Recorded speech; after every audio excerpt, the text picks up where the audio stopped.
Can everybody hear? All right. I'd like to begin with a question. Why are we learning about mental illness at church? I'm going to introduce you to a woman. Her name is Marcia Linehan. Marcia is a professor of psychology and psychiatry and a courageous researcher at the University of Washington. I call Marcia courageous because she does research with people who have severe emotion dysregulation and severe mood disorders and are at risk of self-harm and suicide, a population that many people don't want to touch because of the risk.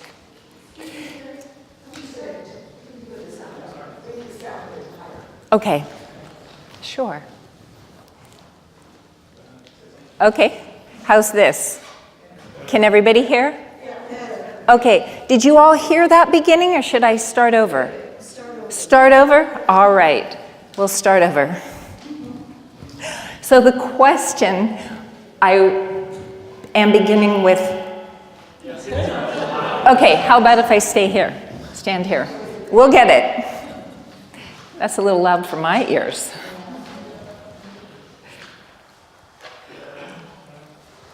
Okay, how's this?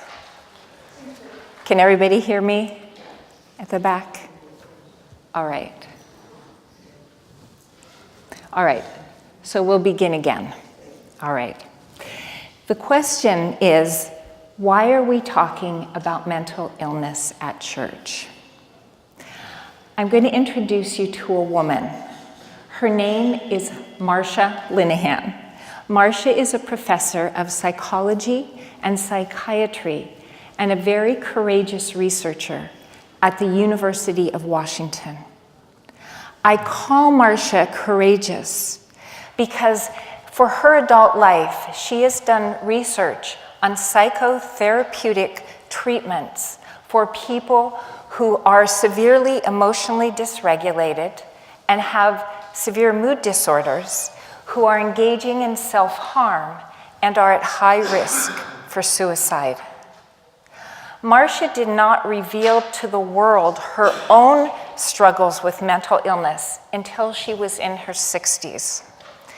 She had spent a couple of years in her teens living in a mental hospital, engaging in self-harm, and had had 2 suicide attempts. Marcia attributes her own healing to her faith in God. The treatment that she developed, which has been widely disseminated around the world and has been shown by research to be highly effective, has at its core spiritual principles. So here's a world-renowned researcher talking about her own healing from mental illness through faith.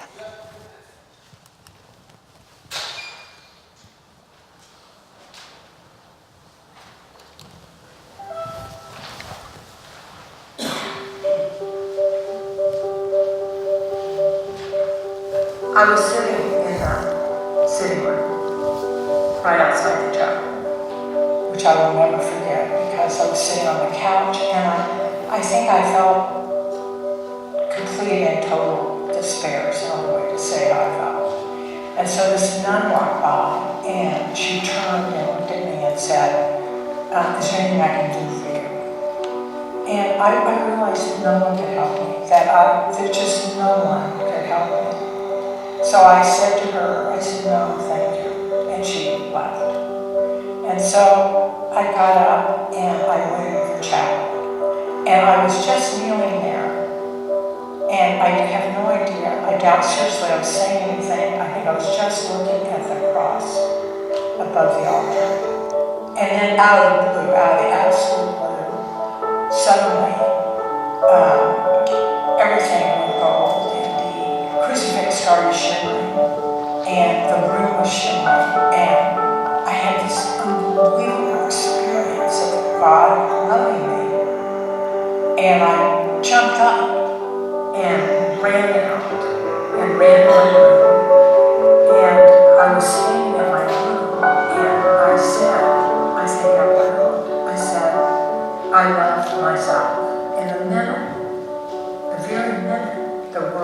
sound that came out of my mouth, I knew I had been completely transformed. Because up until that point, I would have never said that. I would have said, I love you, because I had no sense of myself. I thought of myself as you. And the minute the word myself came from my mouth, I knew, and I've always known ever since, that I would never, ever cross that line again to being crazy.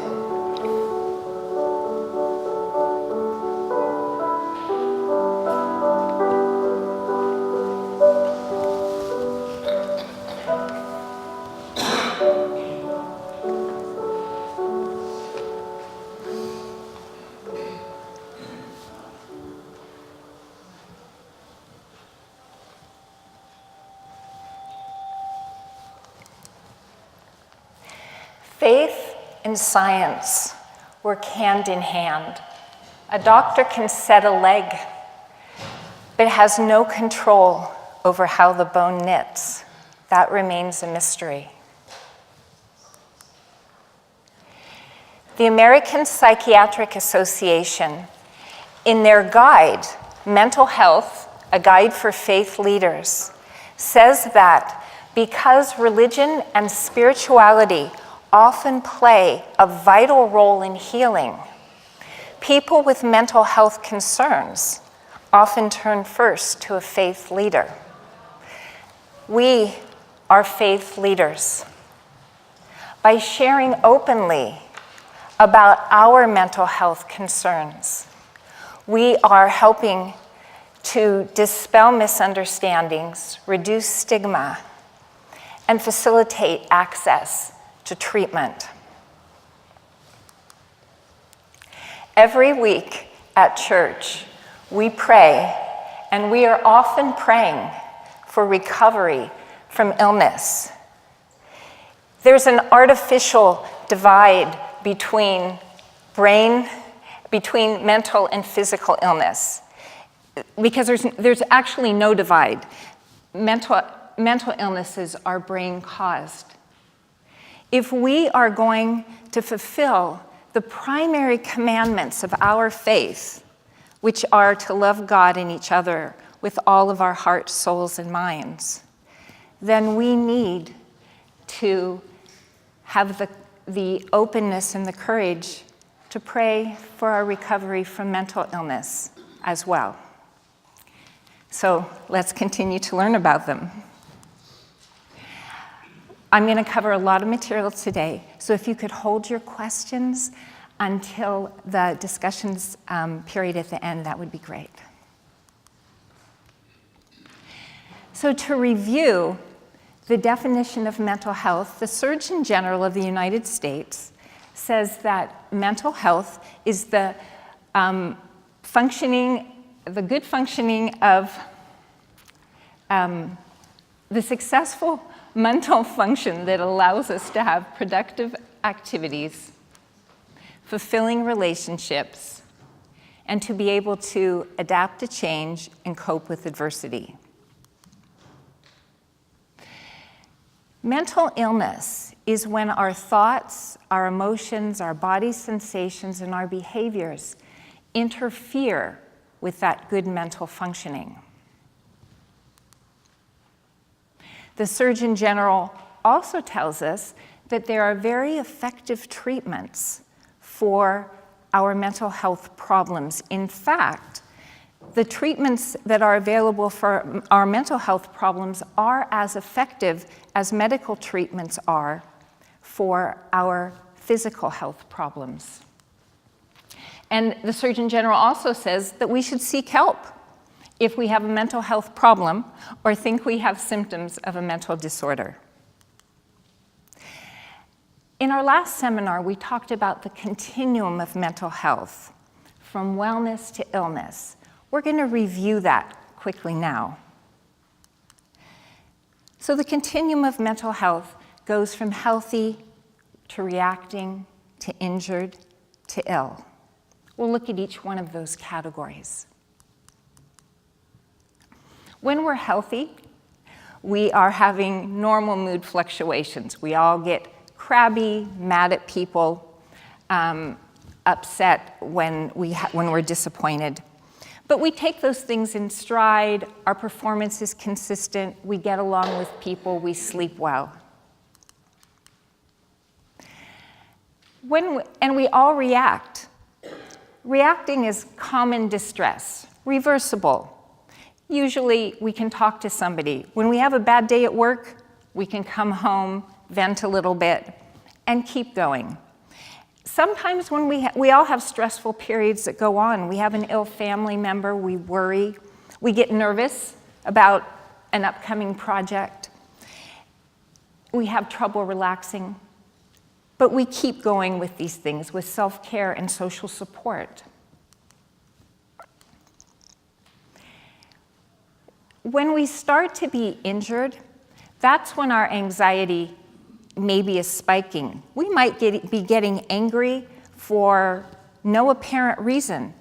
Maybe the normal sadness that we feel with loss in our lives, it seems to keep going and going. Our performance might not be quite up to what we normally do, and we might be having trouble falling asleep, and maybe we're waking up during the night and having trouble going back to sleep. And whereas before we might have come home after a bad week at work and said, I'm going to binge watch TV and not visit anybody this weekend, but it's just for a weekend, maybe we're starting to avoid people altogether. And when we are ill, we're starting to have significant difficulty with our emotions and with our thoughts. Our thinking might be getting disturbed. Maybe we're starting to feel a little paranoid, where we might be seeing things that other people don't see or hearing things that other people don't hear.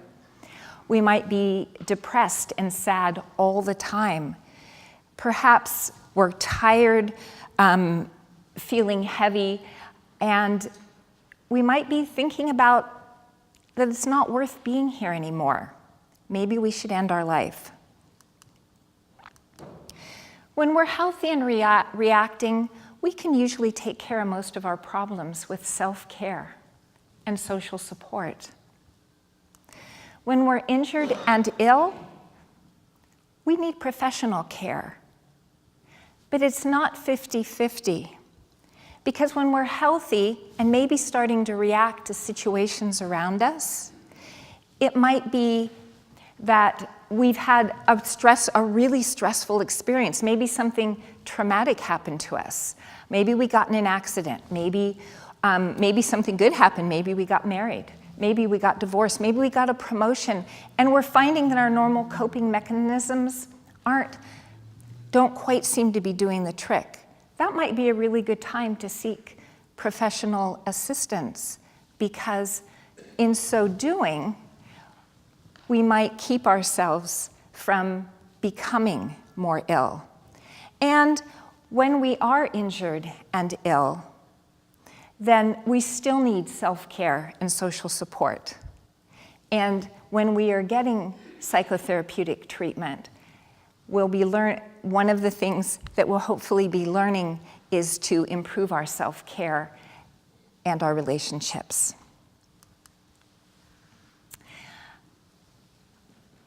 Psychological, mental health symptoms, mental health problems have been divided by the psychological establishment into groups of symptoms or syndromes that we call disorders or illnesses. And they're in a book called the Diagnostic and Statistical Manual of Disorders. There's 19 categories of illness. And in your packet that you got today, I have put the table of contents from the Diagnostic and Statistical Manual of Disorders. And the reason that I did that is because in order to get help for a problem, we first need to be able to name that problem. And if you take this home and read through the list, you'll find that many of the names of mental disorders and illnesses are a little bit self-explanatory. you'll get an idea about what it is. And so in that way, it may help you to realize that there's something that you are struggling with or someone you care about is struggling with for which you may be able to get help. So today, we obviously can't talk about all 19 categories of illness in this seminar. So we're going to focus on the illnesses that are most likely to affect us. And here's how we'll figure that out. The World Health Organization classifies or assigns to every illness in the world a burden of disability. Now, the next 3 slides you have a copy of in your handout, because I know when you're sitting at the back, sometimes it's hard to see. If you want to pull them out, you have these slides. So, here's how the World Health Organization assigns a burden of disability. They take an illness, and then they take the average lifespan of someone with that illness from birth to death, which is sort of like an insurance adjuster. You know how they have their actuarial tables guessing how long people are going to live? So we take the lifespan of the average of people with that illness, and then what we look at are the years lived with disability, and then we look at the years of life lost. So how many years are we disabled because of that illness, and how many years is our life shorter because of that illness? And if we add those together, what you have is a daily disability-adjusted life year.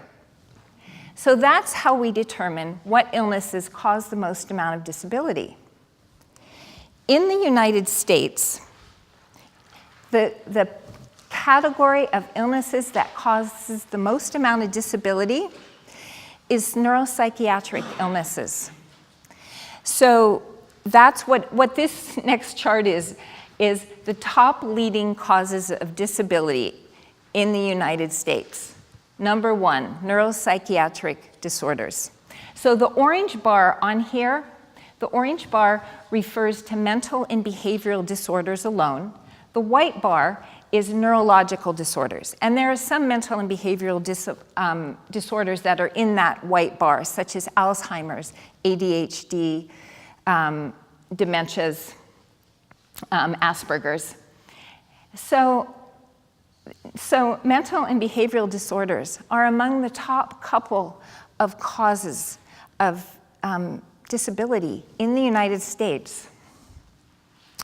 And if you look at the next slide, this breaks up, this divides this mental and behavioral disorders into categories. Which ones cause us the most disability? And as you can see, major depressive disorder, this doesn't seem to be working, a major depressive disorder is the biggest category.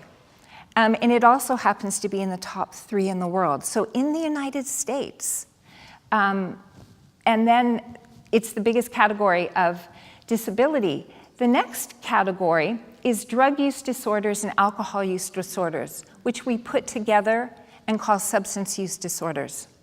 And the next biggest category are anxiety disorders.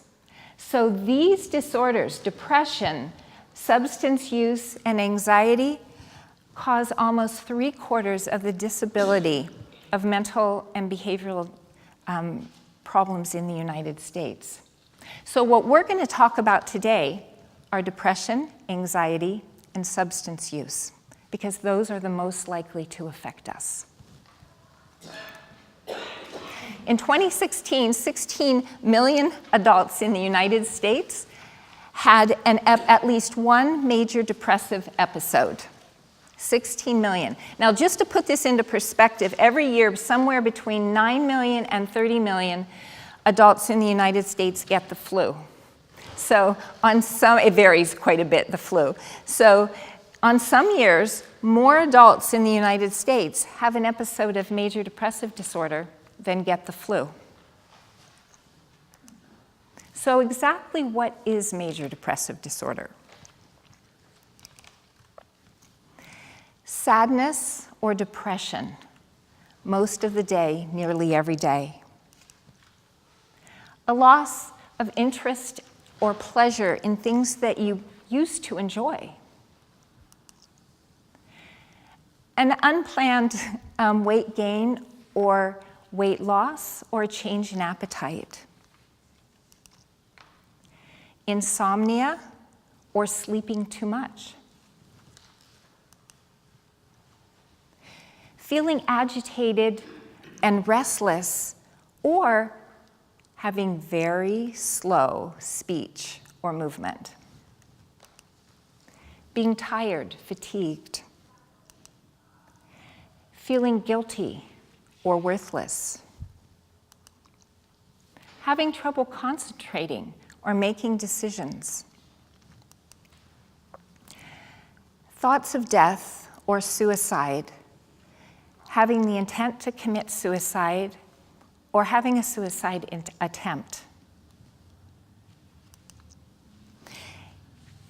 So a major depressive episode is having 5 or more of these 9 symptoms most of the day, nearly every day, for at least 2 weeks.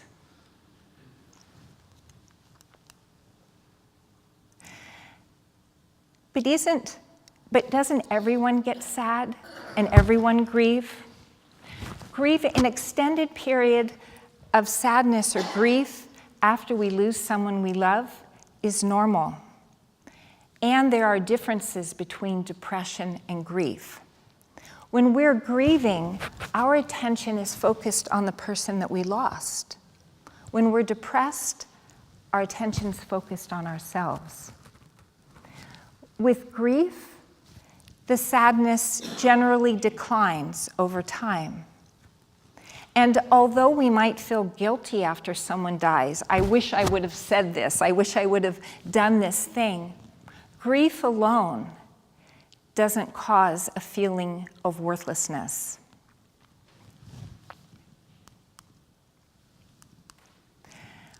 Depression tends to affect different groups of people differently. For example, more women than men experience depression. Women have biological, hormonal, and lifestyle changes that affect their depression and tend to have feelings of sadness and worthlessness. Men, on the other hand, tend to have symptoms of fatigue, irritability, and they tend to abuse substances or engage in risky behaviors when they're depressed, and often fail to seek treatment for depression. People who are older often have a hard time or often don't like to express their grief and sadness. They also have more physical disorders that can cause depression, such as heart disease. Children might pretend to be sick, refuse to go to school, cling to a parent, or be afraid that a parent is going to die. Children and teens tend to sulk and be irritable. If they're depressed, they also tend to have other disorders at the same time, like substance use or eating disorders. So why can't you just put on a happy face? Everybody goes through hard times when they're depressed, right? Depression has many different causes.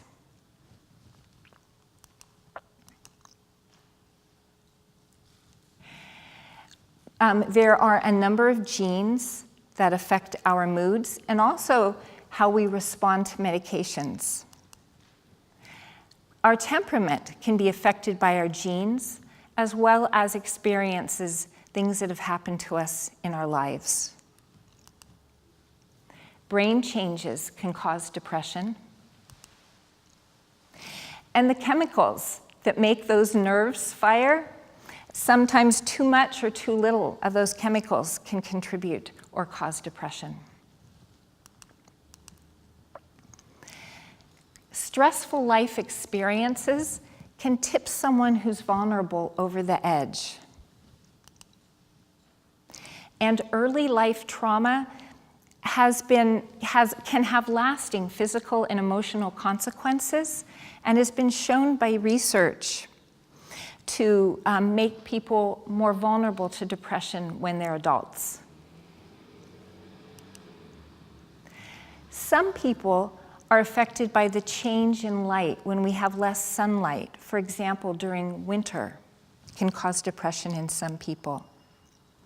And medical illnesses and medications are responsible for up to 10 to 15% of depressions. So some of the medical illnesses and medical problems that can cause depression are hyper and hypothyroidism, endocrine disorders, which lead to an excess or inadequate amount of hormones,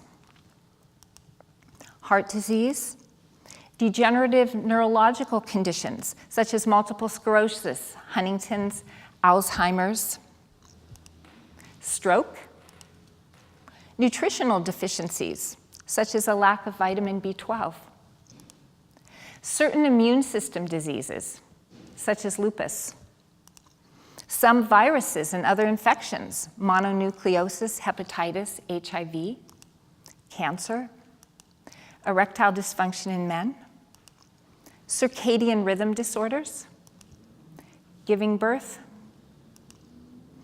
and medications. Depression can sometimes be a side effect of a medication, the result of a change in dosage, or the result of drug interactions.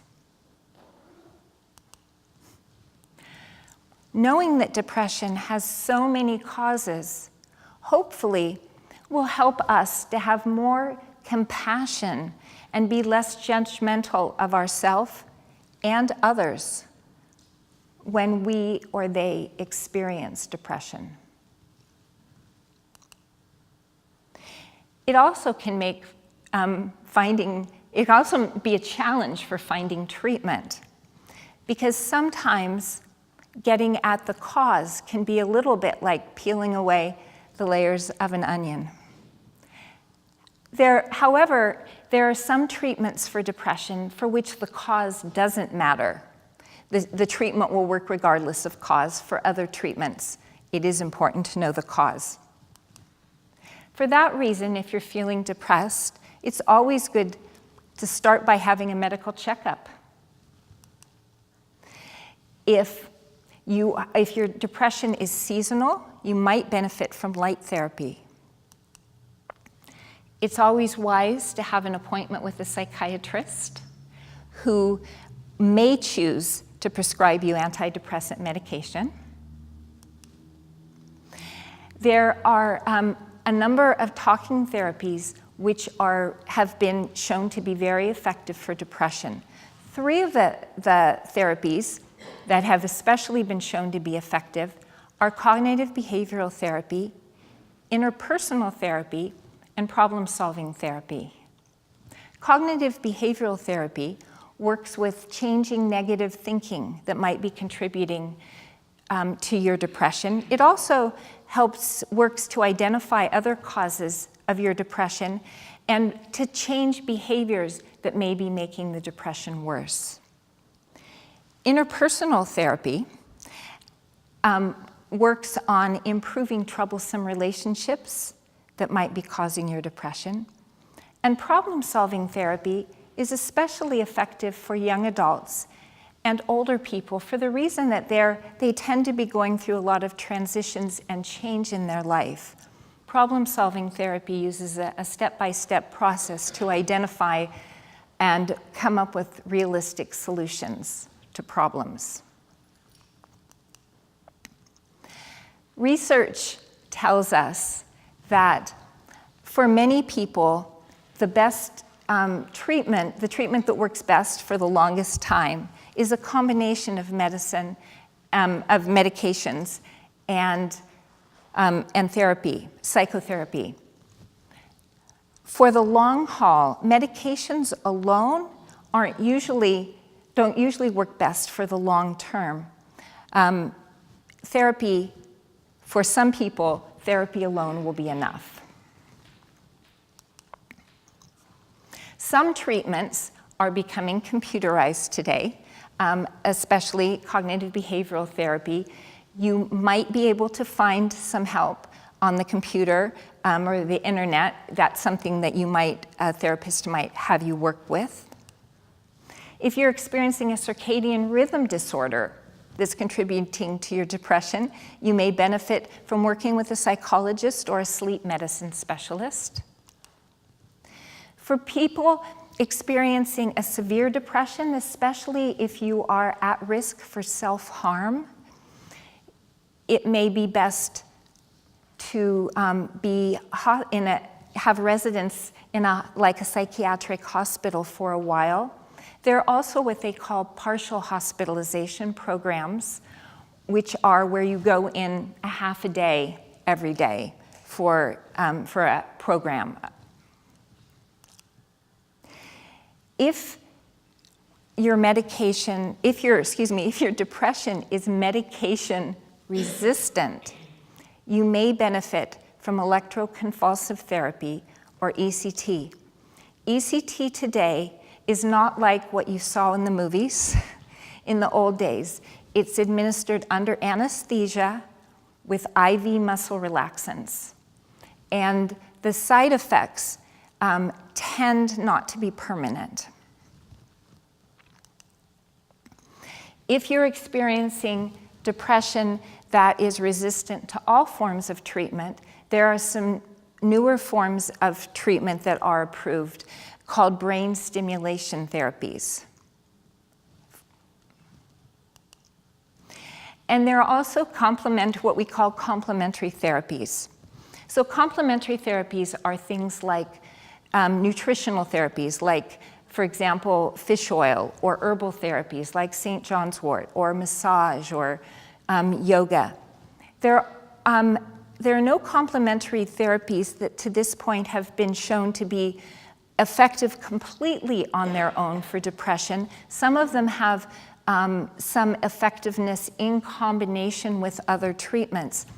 I want to mention just one of these, St. John's wort, which has been shown to be effective in some ways for some anxiety and depression disorders. However, it can be dangerous in combination with certain medications. So if you were going to use St. John's wort, you would want to be sure and check with your doctor about medication, interactions.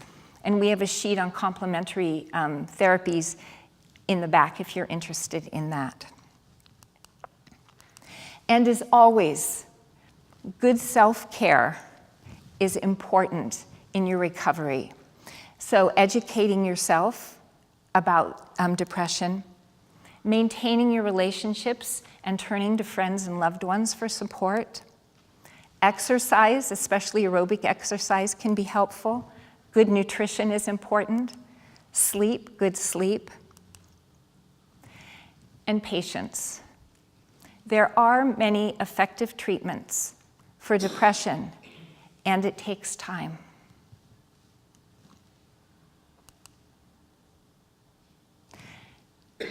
So now we're going to talk about substance and alcohol use disorders.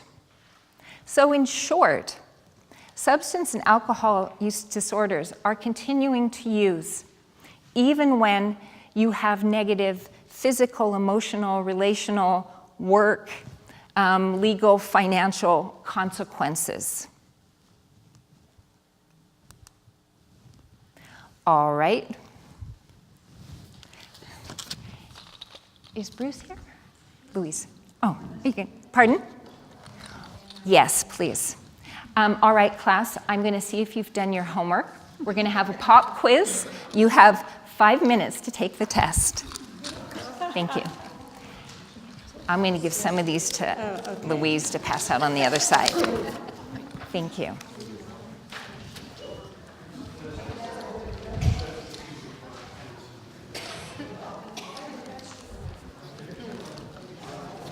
pencils? You could just pass these up and down in case people need one.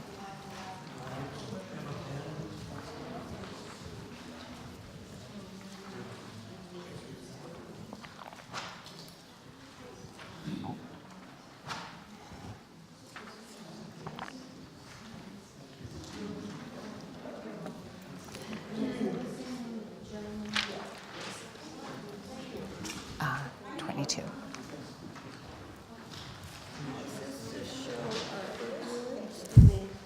It's just for the fun of it. Don't worry.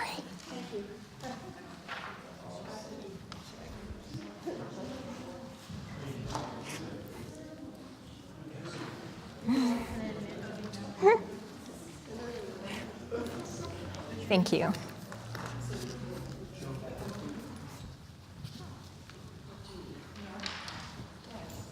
Thank you.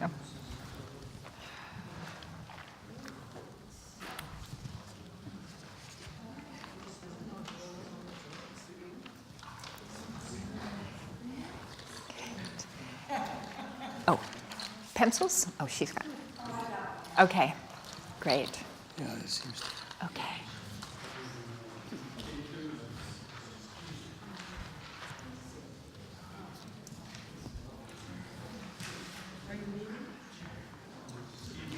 No cheating.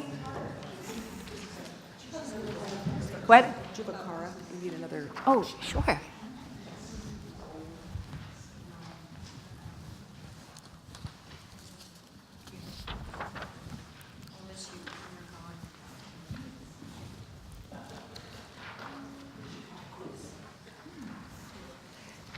what am I doing?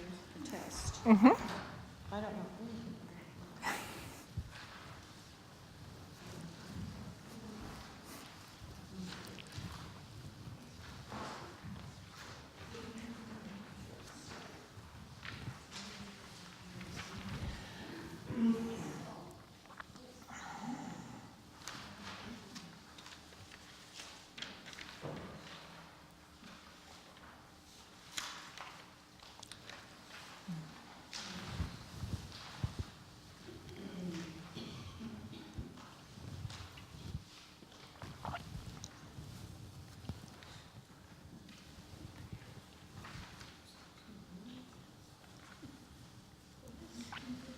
Childhood data graph.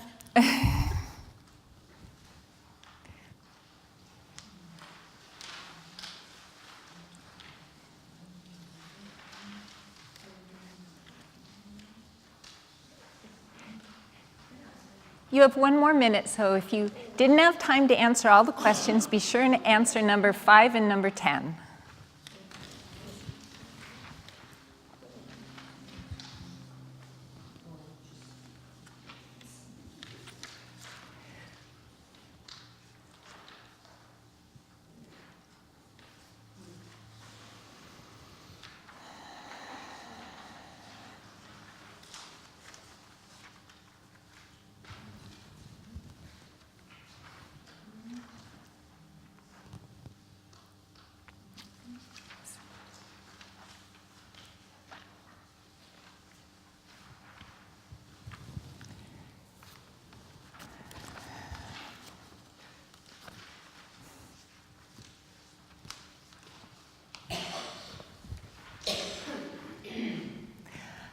All right, class, time's up.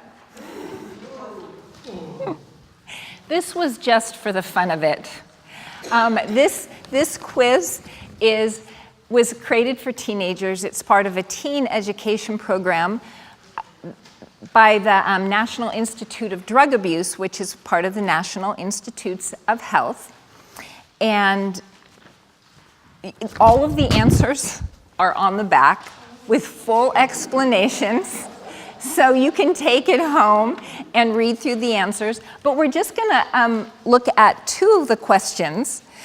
Number 5, which is there have been a lot of news reports lately about people overdosing on prescription pain relievers, known as opioids.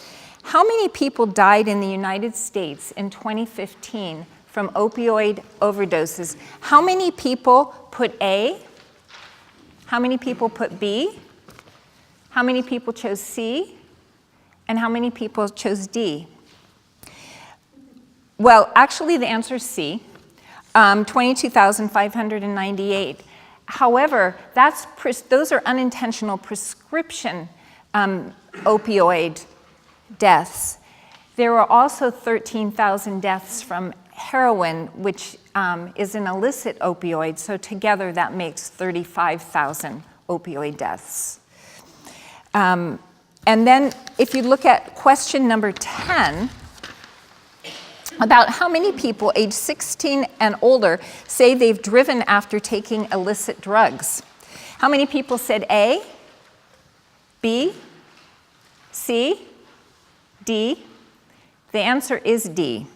12 million in the last year. If there's anything that makes you want to take BART, that statistic should do it.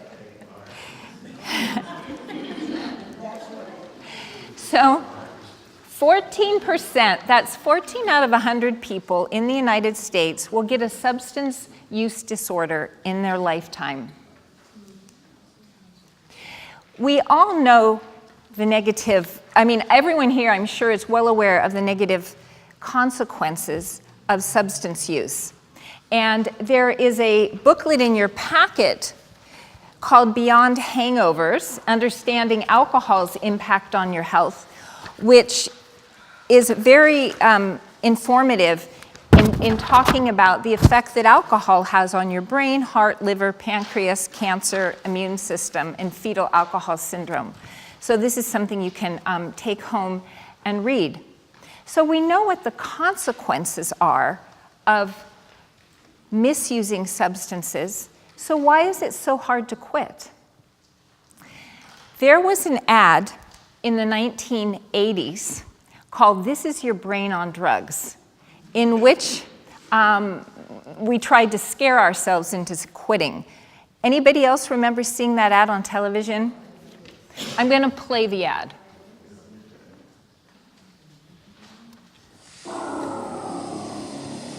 Okay, last time. This is drugs. This is your brain on drugs. Any question?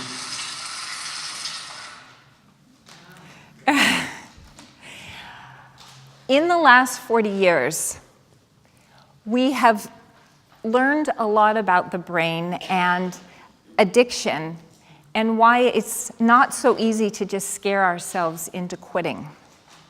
So in 2017, National Geographic did a This Is Your Brain on Drugs that is much more informative. It's about the science of addiction, and it's only 4 minutes. So I'm going to play the 2017 version of This Is Your Brain on Drugs. Whoops.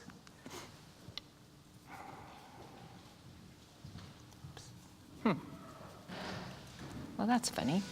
Here we go. What are your fiercest cravings?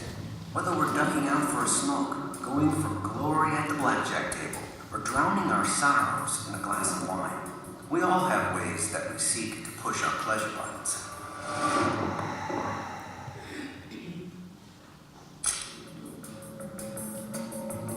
But what happens when this need for pleasure becomes a full-time pursuit? When our fix turns into something more like a dependence. It used to be that addiction was considered a sort of moral failing. But now, with a much better understanding of how the human brain works, scientists are learning new clues about the vicious cycle of desire, binging, and withdrawal that traps tens of millions of people. Our brains evolved a reward system based on a chemical called dopamine. This amazing neurotransmitter creates cravings in us to encourage behaviors that help us survive, such as eating, procreating, or interacting socially. In turn, pleasure is then stimulated by other neurotransmitters in hedonic hotspots of the brain. When dopamine's craving circuitry overwhelms the pleasure hotspots, addiction occurs. Essentially, your reward system is hijacked. Let's break it down this way. Your desires are triggered when dopamine, starting at the top of the brainstem, travels through neural pathways to affect the brain. Drugs increase this flow of dopamine. Where does the dopamine go? It flows throughout the brain's craving circuit, including the dorsal striatum, where brain nerve cells called neurons begin to form habits by IDing fun things that we've done, like buying drugs or cigarettes. Dopamine also goes to the prefrontal cortex, where with the help of an amino acid called glutamate, rich visualizations that cue cravings are conjured.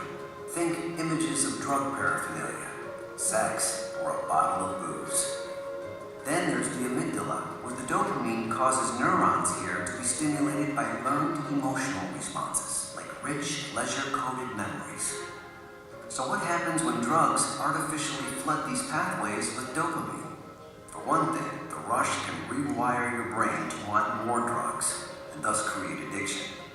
But it turns out different drugs interact with the reward system in unique and interesting ways.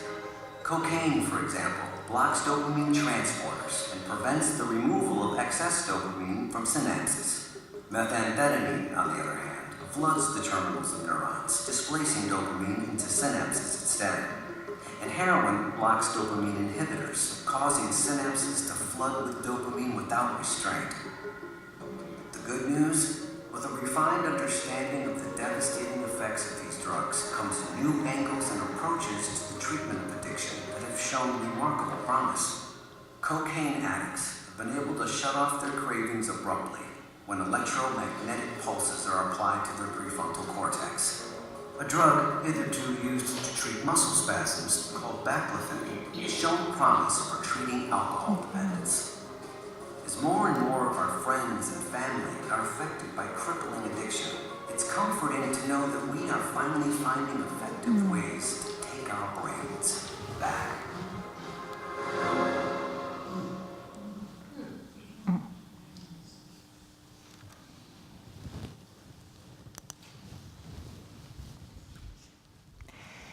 So the good news is that we now recognize addiction as an illness for which there's treatment.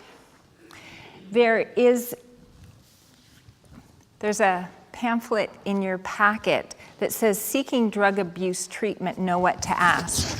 And this next diagram that's on the screen is in there if you want to look at it more closely.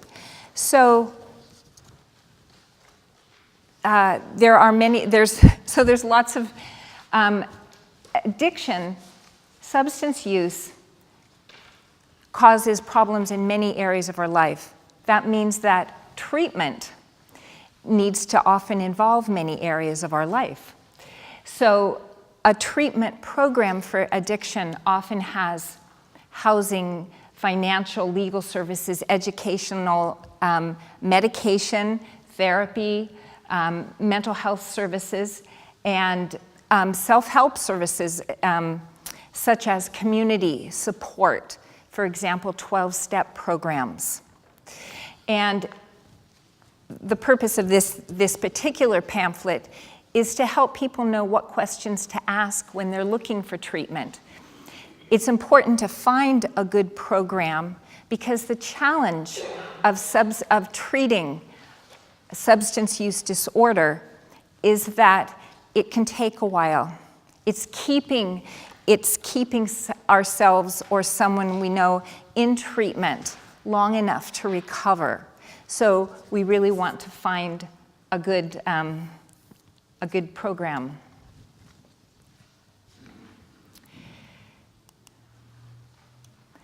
I want to mention teens and substance use disorders today, because if you start using substances before you're 13 and you start drinking before you're 15, you have a much higher chance, like maybe 4 times, of developing a substance use disorder in the next 7 or 8 years.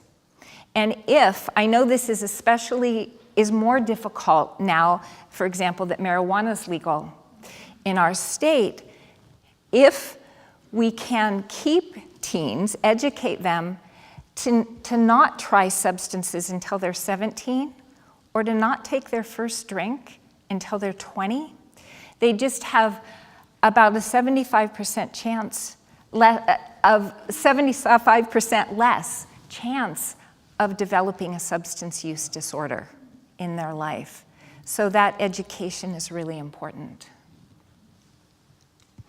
And another note about that is if you start using substances when you are young, sometimes your emotional development gets a bit frozen in the time when you start using. So then when you go into treatment at 30 or 40, that's a lot of catching up to do.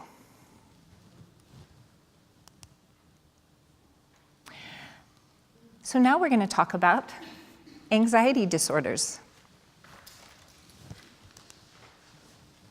Worry, stress, overwhelm, anxiety, panic, fear. We should just be able to squeeze our stress ball and just get on with it, right?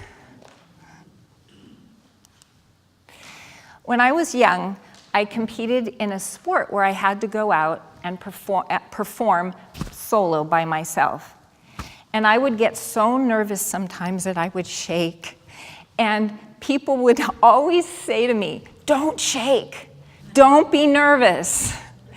Which, as I'm sure those of you who've had that experience know, does nothing to stop you from being nervous. So I don't have an anxiety disorder, but I can imagine what it must be like to have people telling you all the time, just relax, don't worry, and not be able to stop.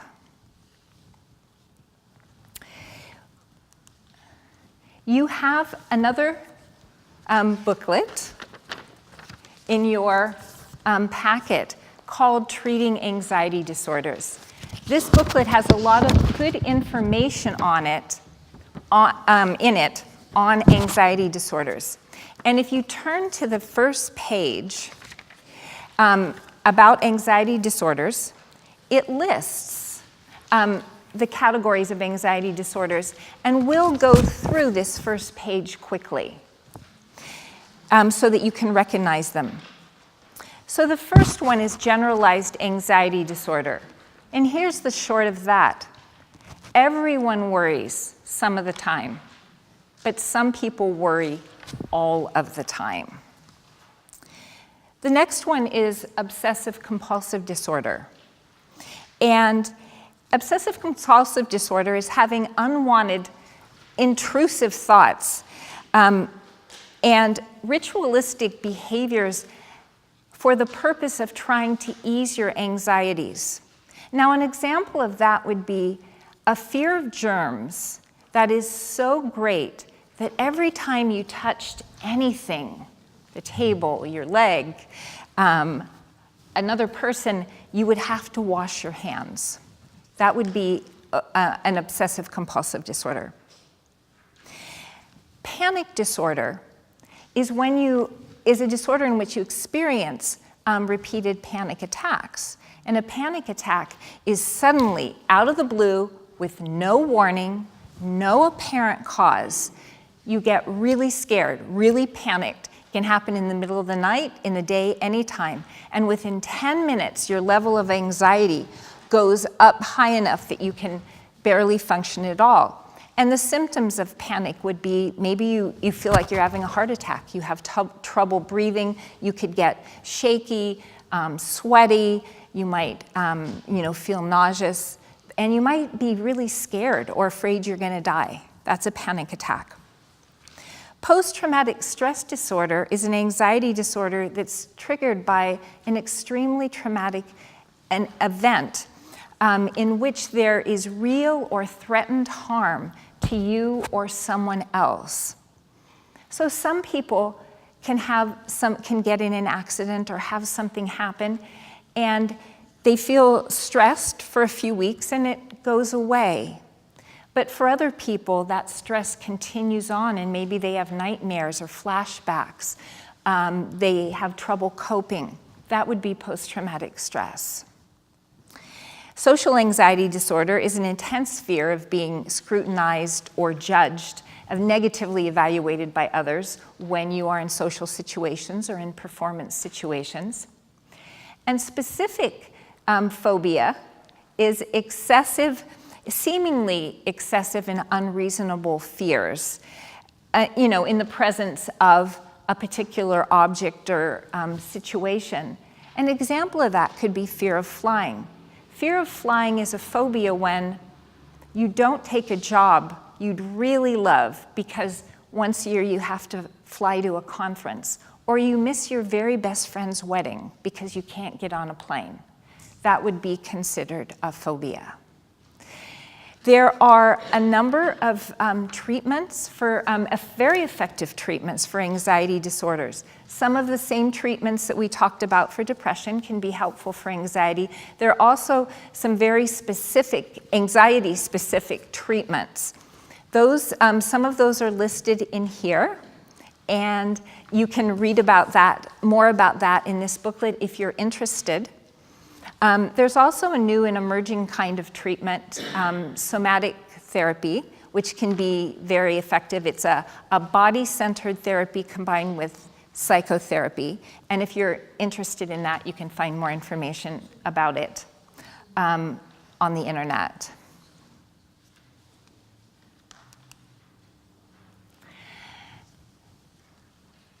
Substance use disorders, anxiety disorders, and depression can sometimes occur together. For example, a person might choose to drink or use a substance in order to cope with their anxiety or cope with their depression. And if you treat a substance use disorder, once you take, going back to our analogy of the onion, when you pull off the substance use disorder layer, you might find anxiety inside or depression, and that might need treatment as well. So going back to our mental health continuum, throughout our lives, we go back and forth on the continuum. We're healthy. We react once in a while, go back to being healthy, react, healthy, react. Maybe we're injured, maybe we become ill, and we might go back and forth on the spectrum in the course of our lives. It's important to continue to strengthen and maintain our good mental health throughout our lives, and to seek help if we have a mental health problem or think that we have symptoms of a mental disorder,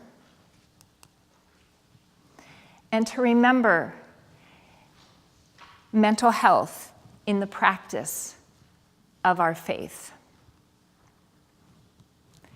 So we've come to the end of this presentation. We have time for questions. Mm-hmm. I've heard a lot about the opioid use epidemic. Mm-hmm. Honestly, all I know about it is opioid. Could you give me an example of a legal prescription? Oh, what is a prescription? Like I know, Morphine? Morphine is a legal drug. Oxycontin is an opioid. Anyone else want to throw one out? A name? What? Codeine? Yeah. Robin can probably tell us. Vicodin? Yeah. Those are opioids.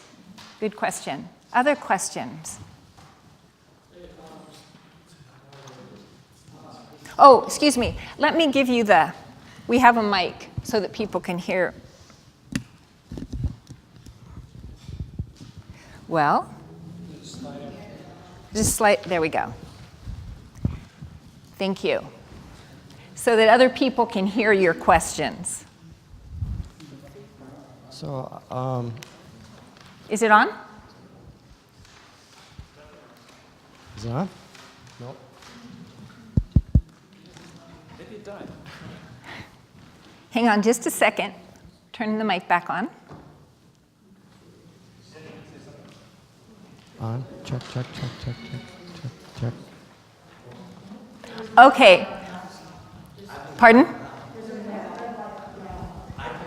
Okay, that's okay, yes. And I can repeat your question. What I've had experience with the talk therapy.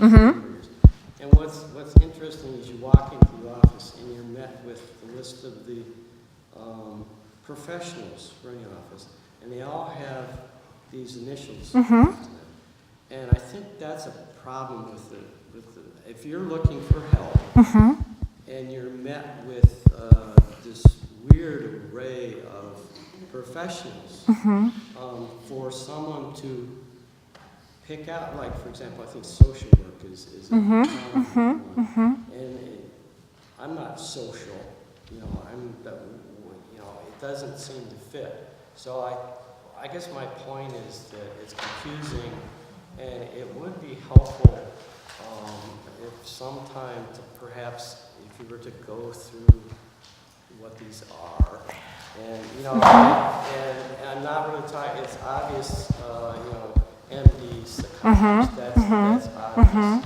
But if you don't want to deal with the MD part, then you've got this very, very confusing list of people. That's a very good question. So his question is, who are the mental health professionals, and what do all these lists, all these initials after their names stand for? We'll be sure and get an informational sheet that explains that out. I actually have one on psychotherapies that I haven't had a chance to copy yet, but we'll get that out for the next ones. But just to give you, the ones you're going to see the most are MFT, which is a master's in family therapy. And then we have an LCSW, which is a licensed clinical social worker. And then there's a PhD, which is a psychologist. And then there's a PsyD, which is also a psychologist. It's just a degree that had less research in it when you were studying. So those are the main clinicians you're going to see. Good question. Well, and you're also, it's interesting, but the licensing is from the government. And so some pastoral care people don't have a license, but they do have the master's in social work or the master's in psychology or the PhD in psychology. So you're right, it's a complicated world out there. Yes, it is. And pastors will generally meet with you. They have, some definitely have counseling skills. They'll generally meet with you a few times if you're experiencing a mental health concern, and then refer you to a professional. Yes? What use is that list of credentials when you come into an office and see all these things? What's the purpose of that? It's to make sure that it's the way in which we regulate. Like you want to go to an MD when you're getting medical treatment. You want to know that someone went to medical school and that they've passed the medical school exams and are going to be using proper technique when they cut you open. And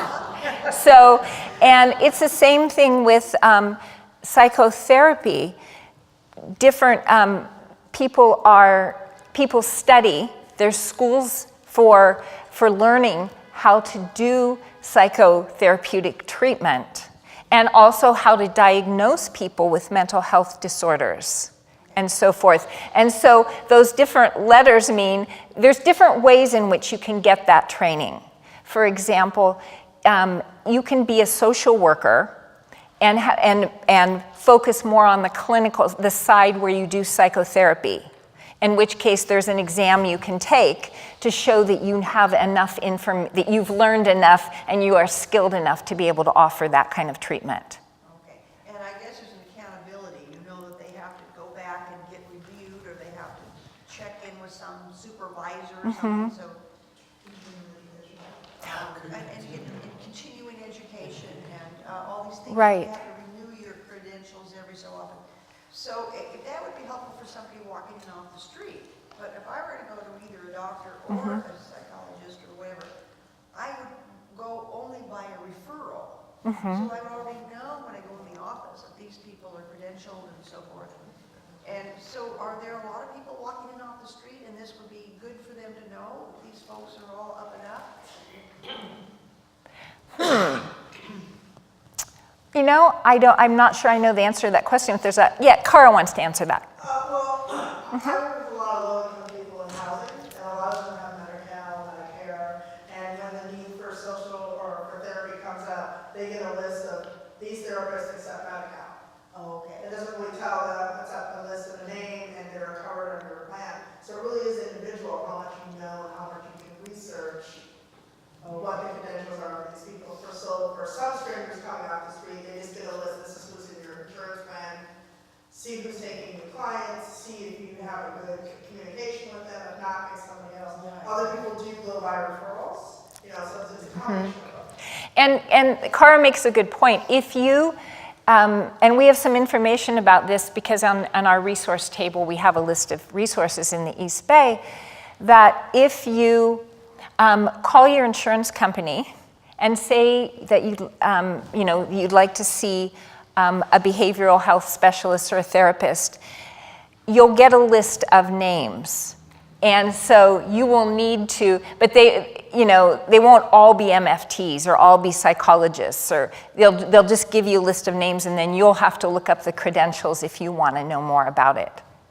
Is there anybody else? I think we may have some practicing therapists here. Okay. Any other? We can probably take about another question. Yeah. I was a little concerned about your beginning piece about the spirituality. And I understand that can be a piece of it because I think it's extraordinarily complicated. And I think anything that you can employ to help yourself. But I think for me, one of my things was that I couldn't take the medicine. And so I was looking for any way to not have to do that. And so I think the way it was presented, she was like, she was cured almost by it. And that bothered me, because I think the way it was presented, the way you presented it was more as a piece of the whole. The way she presented it was different, and it made me anxious. Anxious that someone could just be cured without having to go through. So just to make sure you all heard the question, the concern is that when Marsha Linehan told her story, that it might have given the false impression that you could just be healed like that. And I don't know if you could read from where you were what was printed on the screen at the very end of that story, in which she says, I'm going to summarize, I don't remember the words exactly, but she says, I don't expect that other people have their healing necessarily through spirituality. Healing is usually a long process. And so I can understand that concern that perhaps that you could just be healed. And I don't think she wants to share her story because this is a woman, by the way, who has spent her entire life working on treatment. The manuals that she's created are this big, and it's psychotherapy, although it has some spiritual principles within that, especially mindfulness. Yes, all I can, I guess, how I can, I want to make sure that I answer your concern. It wasn't meant to communicate that you could just be healed. It was meant to communicate that faith and science work hand in hand, that there's aspects of all healing that we don't have control over in our lives. You know, we don't have, you know, doctors do their best to give us treatment, and then we hope that we get better. And yes, and so I wanted, and the reason I was sharing that was because faith and science work hand in hand. That is a good reason for us to continue to learn about the science of healing at church. Does that at all allay your concern? In my experience, I actually could not feel God at all. So it also makes you feel like there's something wrong with your faith too. So you know, I just could not. I just could not feel that. So it's just, I mean, you know, my belief is it's really complicated, and all of these things can help. That it's not usually just one aspect. You might need the medicine, you might need the cognitive therapy, you need a number of things in order to, you know, get back.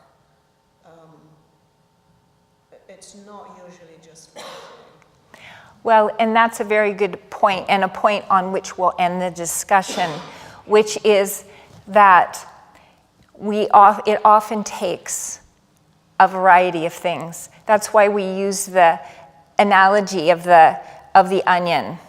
You know, we looked at all the causes of depression. That was a lot of causes, you know?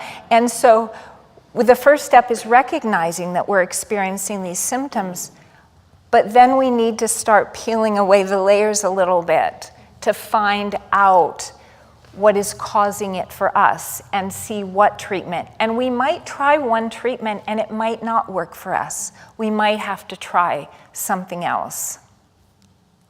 Thank you for bringing that up.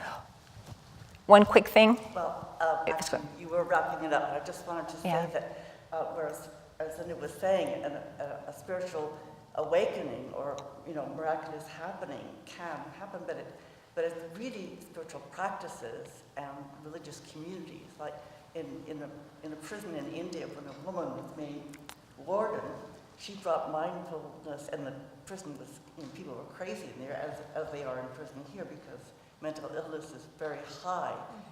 If you're not crazy when you go in, sometimes you become crazy in those circumstances.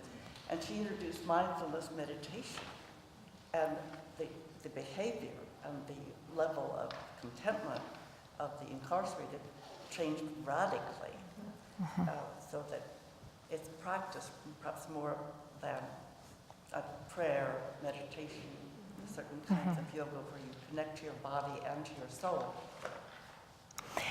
In our fifth seminar in this series is going to be on mindfulness, because mindfulness has become an important part of many treatments in this country for mental health problems, and there's a tremendous body of research demonstrating its effectiveness. One question. We were talking about all the things like anxiety, depression, and substance abuse. Are we going to talk about the ones on the right? It's a matter of time, actually. And I'm not sure if we're going to get to them in this series because of time. However, we will talk about suicide in one of the upcoming seminars. We have information, so I'll mention that, on all of the disorders that were listed on there, as well as many others. We have a number of brochures from the National Institute of Mental Health, the Substance Abuse and Mental Health Services Agency, the Child Mind Institute. So we have lots of brochures. In the back, there's also a table that says depression, substance abuse, and anxiety, with additional information on all those disorders. We have a cart there with files, and there are information on lots of things: schizophrenia, bipolar disorder, lots of other disorders. We also have a table at the back where you can check out books.